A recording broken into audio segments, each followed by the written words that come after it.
जी संजय जी, नमस्कार। जी नमस्कार अनुराग जी। कैसे हैं आप? जी मैं बहुत बढ़िया हूँ, आप बताएं कैसे हैं। जी बहुत बढ़िया, बहुत बढ़िया। क्या चल रहा जी बस कोरोना काल में हम भी देश और विदेश में जो उठापटक चल रही है उसको है? हम देख रहे हैं, गवाह बन रहे हैं। और जो अभी हाल ही में जो अमेरिका में चुनाव हुए और अब जो डोनाल्ड ट्रंप ने जो अभी कारनामा किया है यूएस कैपिटल में, यूएस कांग्रेस में जो उन्होंने उठापटक की है, बस जी उसी बिल्कुल। के विषय में एक चर्चा चल रही थी। जी जी, बताएं। तो मेरा आज का जो एक तरह से ये आज एक हमारी सरप्राइज डिस्कशन है। हमने एकदम ही डिसाइड किया, चलिए मिलते हैं। एक जी बड़ा ही जी इंटरेस्टिंग टॉपिक दिमाग में आया, जो हिंदी को लेके था। हिंदी, हिंदुस्तान की भाषा। हिंदी भी ना कहूं तो हिंदुस्तान में अनेक भाषाएं हैं, जी लेकिन कभी कभी मन में आता है कि वो भी एक तरह से डिवाइड हो चुका है। तो हिंदी हमारी, हालांकि मैं ये नहीं कहूंगा मातृभाषा है, पर, जी पर एक हमारी मेन, असली जो राष्ट्रभाषा कह लीजिए, या उस तरह से उसको उपयोग किया जाता है कि, लेकिन कंपैरेटिवली अंग्रेजी को फिर भी हम ऐसा मानते हैं कि अगर अंग्रेजी नहीं बोली या अंग्रेजी में कुछ नहीं लिखा तो जी वो हमारे मन में ऐसा बस गई है कि उसके बिना तो समझते हैं कि ये तो आदमी काम का नहीं है। जी जबकि बिल्कुल आप बाहर सही कह देखा रहे हैं। जाए, विदेशों में देखा जाए, आप जी यूरोप में जाएं, रशिया में जाएं, या चाइना चले जाएं, वहां तो शायद हो सके चाइना में तो आपको ट्रांसलेटर साथ लेके घूमना पड़ेगा। जी तो जी आपका क्या विचार है इस बारे में? जी अनुराग जी, जैसा आपने कहा कि हिंदी जो है वो अंग्रेजी के कंपेयर में कहीं ना कहीं एक साइड हो गई है। उसका जो रुतबा है, जो स्टेटस है, वो उस अंग्रेजी के वर्चस्व में नहीं रहा। लोग उसको एक जी घृणा की नज़र से या मतलब दोयम दर्जे की नज़र से देखते हैं। अगर कोई हिंदी भाषी आदमी है और वो शहर में आके हिंदी बोल रहा है तो लोग उसे हीन भावना से ही देखते हैं, वो स्टेटस नहीं देते। लेकिन अगर कोई वहीं पे अंग्रेजी बोल रहा है तो उसे वो इज्जत देंगे, स्टेटस देंगे। तो ये जो एक कल्चर जो भारत में डेवलप हुआ है, संस्कृति, जी इसका इतिहास जाता है जो 200 साल जो गुलामी के रहे और उसके बाद आज़ादी के बाद से जो हमने जो नीतियां अपनाई, तो जो 70 साल से चली आ रही हैं, इसका एक कारण है कि आज एक दौर आ गया है कि हम अपनी मूल भाषाओं को भूल रहे हैं। चाहे वो हिंदी क्यों ना हो, अपनी जो रीजनल भाषाएं हैं जैसे तमिल है, तेलुगु है, गुजराती है, तो वो भी कहीं ना कहीं साइड हो गई है। और नेशनल लेवल में अगर बात करें तो राष्ट्रभाषा के तौर पर अगर कोई भाषा उभर के आई है तो वो अंग्रेजी ही है। क्योंकि अगर हमें किसी साउथ इंडियन से बात करनी है, नॉर्थ ईस्ट के व्यक्ति से बात करनी है, तो हमें अंग्रेजी का उपयोग करना पड़ेगा। मूल तौर पर हिंदी वो नहीं समझते। लेकिन बिल्कुल। अगर हम इतिहास की बात करें, जब अंग्रेज यहाँ नहीं आए थे तो क्या भारत में वार्तालाप नहीं होता था? क्या संचार नहीं होते थे? क्या सिर्फ अंग्रेजी नहीं थी तो क्या हम साउथ में जाके दक्षिण भारत के लोगों बिल्कुल। से बात नहीं करते थे? क्या मराठा साम्राज्य बिना भाषा के आधार पर क्या समझे वो पंजाब से लेके पूरा अफगानिस्तान तक उन्होंने जीत लिया था? तो हम ये बिल्कुल भी नहीं कह सकते कि अंग्रेजी ही एक ऐसी चीज़ है जो भारत को जोड़ सकती है। इससे ये तात्पर्य राइट। निकलता है। बिल्कुल। जब बिल्कुल। 2000 साल पहले जब तक्षशिला में और नालंदा में जो विश्वविद्यालय हुआ करते थे जहाँ संस्कृत पढ़ाई जाती थी, तो उस दौर में पूरा जी विश्व जी भारत में आके संस्कृत पढ़ता था। उनकी जी। भाषाएं अलग अलग थी। कोई चीन से बहुत से लोग आते थे, यूरोपियन कंट्री से आते थे, तो तब तो कोई अंग्रेजी नहीं थे, वो तो संस्कृत पढ़ने आते थे यहाँ पे। तो हम बिल्कुल ये नहीं कह सकते कि अंग्रेजी ना होती तो भारत नहीं होता या भारत में जो कम्युनिकेशन है वो पूर्ण रूप से नहीं हो पाता। बिल्कुल हुआ था। जी अंग्रेजों के आने से पहले होता था और भारत एक भी था। तो और जो दूसरी बात रही, जैसा आप कह रहे हैं कि विदेशों में ये कल्चर क्यों नहीं है, तो विदेशों में कुछ ऐसे कंट्री है जो गुलाम रहे हैं, वहाँ पे भी यही दृश्य आपको देखने को मिलेगा, जैसे बांग्लादेश, पाकिस्तान या कुछ और अफ्रीका के कंट्री है। परंतु जो कभी गुलाम नहीं रहे या फिर उन्होंने अपनी भाषाओं को वो रुतबा दिया, वो इज्जत दी, उन्होंने उसके साथ जो राष्ट्रवाद जोड़ा अपनी संस्कृति के साथ। जैसे इसराइल का एक मैं एग्जांपल दूंगा, जहां मैंने 1.5 से 2 साल अपना आपने समय बिताया है। समय बिताया है, बिल्कुल जी, तो बिल्कुल। वहाँ पे मैंने बहुत ही बारीकी से समझने की कोशिश की कि इज़राइल एक ऐसा देश है जो 1948 में उसकी स्थापना हुई, वो बना, अस्तित्व में आया। जी। उससे पहले उसका कोई अस्तित्व नहीं था, 2000 साल हम्म, तक कोई अस्तित्व नहीं था। उनकी जो भाषा थी, जो हिब्रू, जो एक अरब कंट्री, अरब भाषा की एक सिस्टर भाषा कहलाती है, तो वो एक तरीके से गुमनामी में वो ख़त्म हो गई थी, डेड लैंग्वेज थी वो।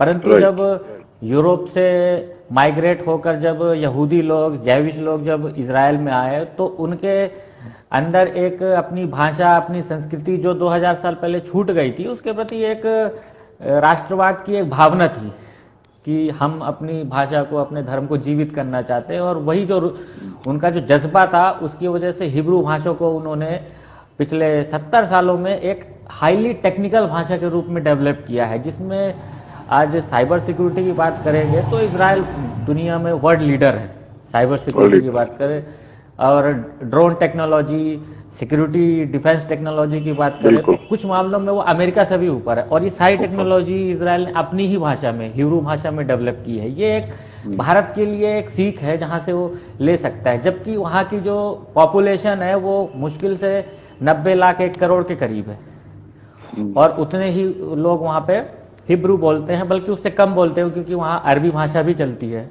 और रशियन और कुछ लोग जो विदेश से माइग्रेट होकर आए वो भी लोग वहाँ पे हैं। उसके बावजूद भी उन्होंने अपनी भाषा को प्राथमिकता दी। मैंने वहाँ पे देखा कि अगर आप बिल बोर्ड देखेंगे, मार्केट में जाएंगे, उनका जो बैंकिंग सिस्टम है या एजुकेशन सिस्टम है, सारी जगह पर हिब्रू की भाषा है। इंग्लिश में आपको बहुत वहाँ पे प्रॉब्लम, समस्या का सामना करना पड़ेगा।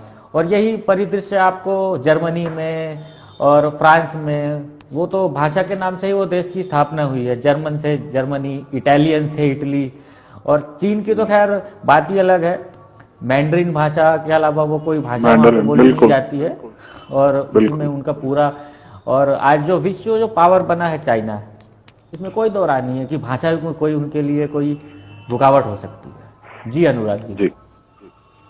सो दो चीजें और बताना चाहूंगा। अगर हम जैसे अंग्रेजी की ही बात करें तो अंग्रेजी तो अमेरिका ने एक अमेरिकन इंग्लिश बना डाली और यूके इंग्लिश अलग बन गई। जी। और अगर हम अपने ही देश में आए तो हमारे देश में ही हालांकि भाषाएं अनेक हैं, अगर आप माने तो कई 100 भाषाएं हैं। और ये मानना पड़ेगा कि संस्कृत से ही अंग्रेजी के शब्द उभरे हैं। तो हमें ये नहीं भूलना चाहिए कि असली जन्म देने वाली तो संस्कृत ही है, अंग्रेजी को भी। जी। जी बिल्कुल। जैसा आपका कहना है कि अंग्रेजी की भी जो उत्पत्ति हुई है वो कहीं ना कहीं संस्कृत से जुड़ी हुई है, ये बिल्कुल सही बात है।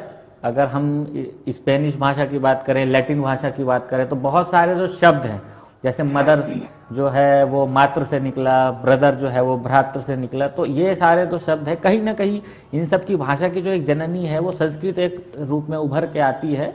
और भारत की भाषाओं की तो जननी वही है। साउथ इंडियन भाषाएं की बात करें तो तमिल और तेलुगु कहीं हद तक वो देखा जाए तो संस्कृत से फिर भी थोड़ी सी डिफरेंट है, परंतु जो यूरोपियन, इंडो यूरोपियन की जो भाषाएं हैं वो संस्कृत ही उनकी जननी है। परंतु जो भारत में जब विदेशी आक्रमण जो होता रहा उसके कारण से संस्कृत का कहीं ना कहीं विलोपन शुरू हो गया, और वो शुरू हो गया, बिल्कुल। वो हिंदी के बाद वो अरबी और उर्दू के साथ मिक्सचर होने के बाद वो कई भाषाओं में, टुकड़ों टुकड़ों में वो डिवाइड हो गई, और आज हमें संस्कृत दिखाई नहीं देती। जी। अच्छा, एक बहुत ही अहम सवाल है। आज की जनरेशन, एक तो आज की जनरेशन और एक मैं, या मैं और आपको तो मैं फिर भी नहीं इंक्लूड करूंगा, लेकिन खुद को भी मैं इंक्लूड कर सकता हूँ।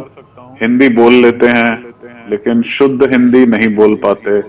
हिंदी लिखते हैं तो शायद उसको पढ़ने में थोड़ा स्लो हो जाते हैं, इंग्लिश पढ़ें तो बहुत फास्ट। तो ये अडेप्टिवनेस कहें जिसको कहते हैं ना, आदी होना, उस चीज के आदी होना, या वो चीज लिखने में छूट जाती है। तो ये क्या यही कारण है कि इस वजह से भी ये चीजें आने लग गई हैं, या कहा जाता है जैसे स्कूल कॉलेजेस में इंग्लिश में बोलना बहुत जरूरी है, या जैसे कि एक और आपको उदाहरण देता हूं, एक फिल्म आई थी हिंदी मीडियम, जी और एक पंजाबी फिल्म उसी तरह की है, ओदा एदा।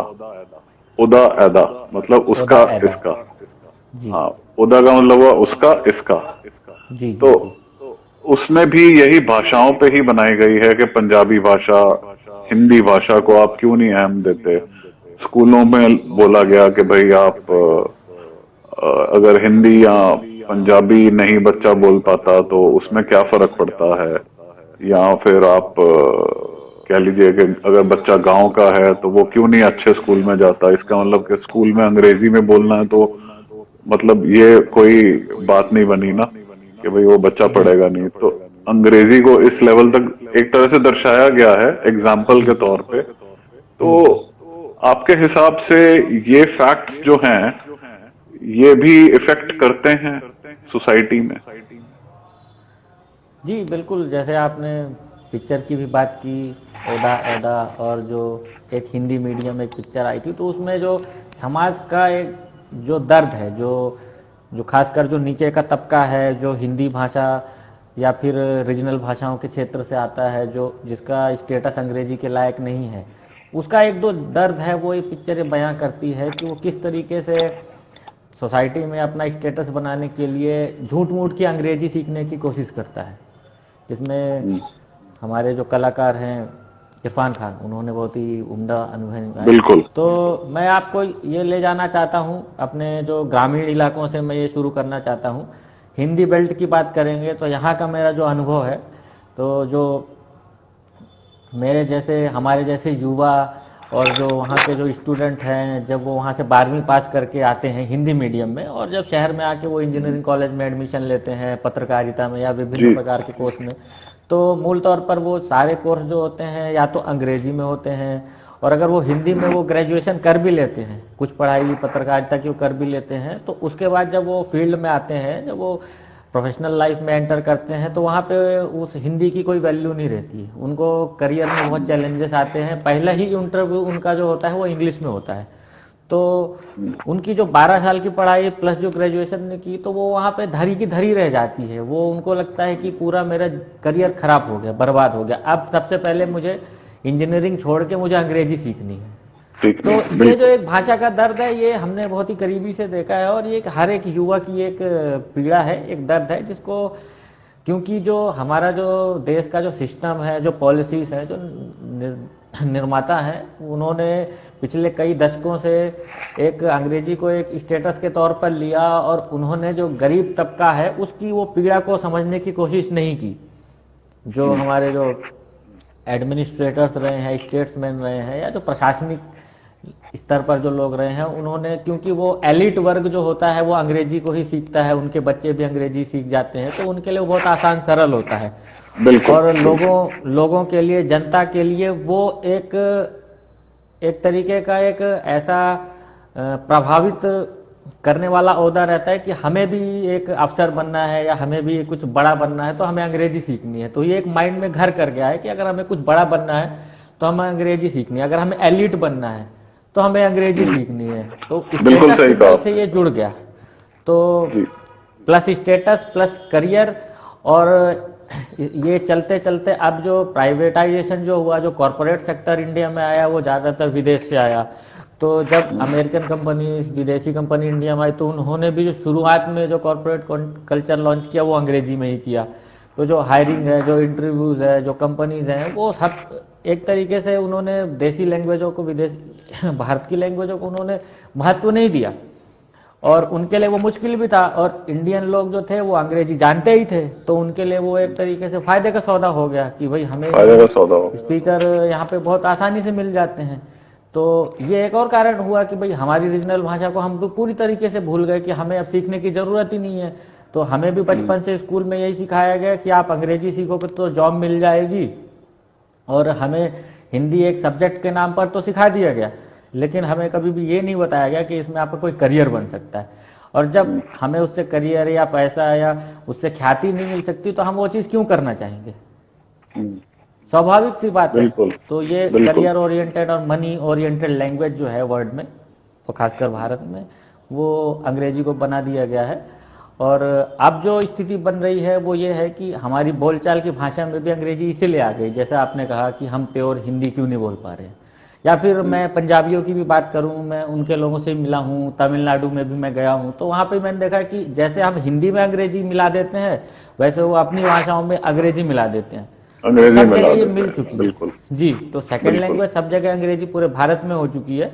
और ये एक तरीके से स्लो एसिमिलेशन हुआ है, एसिमिलेशन ऑफ लैंग्वेज। जिसे हम हिंदी की बात करें तो इंग्लिश, इंग्लिश हमने इसको इंग्लिश, बना दिया हाँ है। बिल्कुल और बिल्कुल। और अगर आप यकीन करें तो आने वाले टाइम में ये एक सर्टिफाइड भाषा भी बन सकती है। जैसे जब अच्छा। हिंदी हिंदी और उर्दू मिली तो एक पारसी मिली तो उर्दू का जन्म हुआ, पंजाबी का जन्म हुआ, और पंजाबी और उर्दू एक भाषा के रूप में डेवलप हो गई, जिसकी लिपि बिल्कुल। उर्दू की लिपि तो फारसी ही है, जो पर्शियन है, जबकि वो बोली जाती हिंदी के तौर पर है। तो उसी तरीके से जो इंग्लिश है उसकी लिपि हो सकता है कि इंग्लिश ही हो, पर वो बोली जाएगी बिल्कुल इंग्लिश की तरह। इंग्लिश। ठीक है, संजय जी, मैं पहला भाग हमारी डिस्कशन का यहीं रोकूंगा।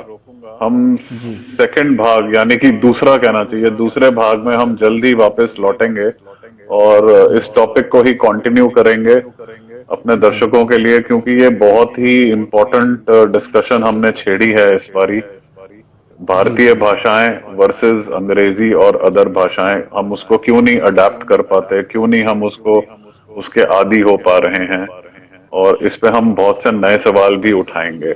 आज के लिए जी धन्यवाद जी संजय जी, नमस्कार। जी अनुराग जी, बहुत बहुत धन्यवाद।